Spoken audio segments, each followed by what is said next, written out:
আসসালামু আলাইকুম। আজ আমরা এই ভিডিওটির মাধ্যমে মাছটি আঁকার সহজ নিয়ম দেব। সম্পূর্ণ ভিডিওটি লক্ষ্য রাখুন।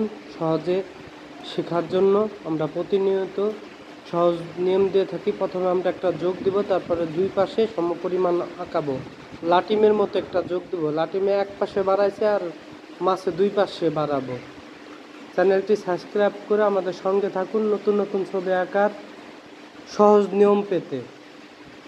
এরপরে মাছ হাফ রাউন্ড করে দেব, আবার খাতা প্রয়োজন মতো ঘুরিয়ে নেব। দেখুন কিভাবে করছি, বড়রা অবশ্যই সহযোগিতা করবেন। তারপরে অপর যেটা একই কাজ করব। চ্যানেলটি সাবস্ক্রাইব করে রাখুন। বাচ্চাদের সিলেবাসের ছবি আঁকা পেতে লক্ষ্য রাখুন আমাদের চ্যানেলে।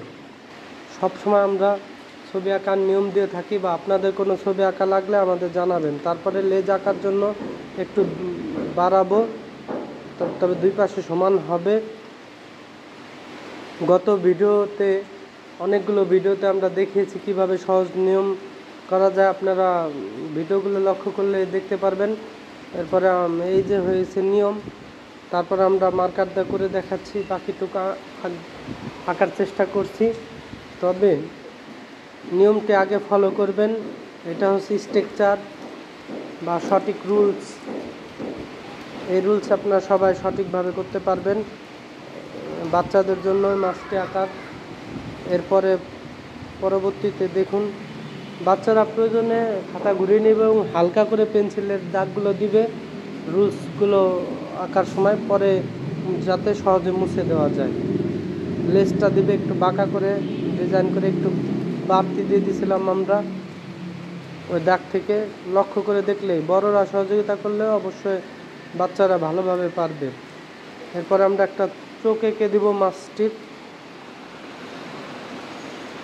চোখের ভিতরে দিব ছোট্ট একটু মণি যে অংশটা। এরপরে পাখনা এঁকে দেব। দেখুন একটা প্লাস চিহ্ন দিয়ে আমরা সহজে কিভাবে বিভিন্ন ধরনের ছবি আঁকি। অন্যান্য ভিডিওগুলোতে লক্ষ্য রাখতে পারেন, সাবস্ক্রাইব করে রেখে দিতে পারেন। এখন আমরা রঙে যাব।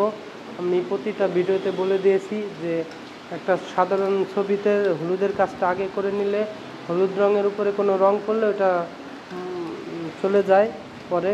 আর হলুদ রঙটা আগে করা উচিত, তা না হলে ময়লা হয়ে যায় পরে করলে। তা আমি হলুদ রঙটা আগে করে নিচ্ছি এবং এরপরে চারপাশে করে নেব। বাচ্চারা রং করার সময় চারপাশে করে নেবে এবং তারপরে যে কোনো এক দিক টানবে। আর সবগুলো রং একই রকম হবে। এটা আমরা লাল রং দিয়েছি, আর তারপরে দিচ্ছি কমলা রং। চারপাশে দিয়ে তারপরে যে কোনো এক দিক টানবো। দেখুন সবাই লক্ষ্য করে সম্পূর্ণ ভিডিওটি এবং সাবস্ক্রাইব করে আমাদের সঙ্গে থাকুন। যে কোনো এক দিক রং টানতে হয় এবং বাচ্চারা একটু ভুল করে বাইরে যেতেও পারে। পরবর্তী আবার আঁকার চেষ্টা করতে হবে এবং এত ধৈর্য সৃষ্টি হবে।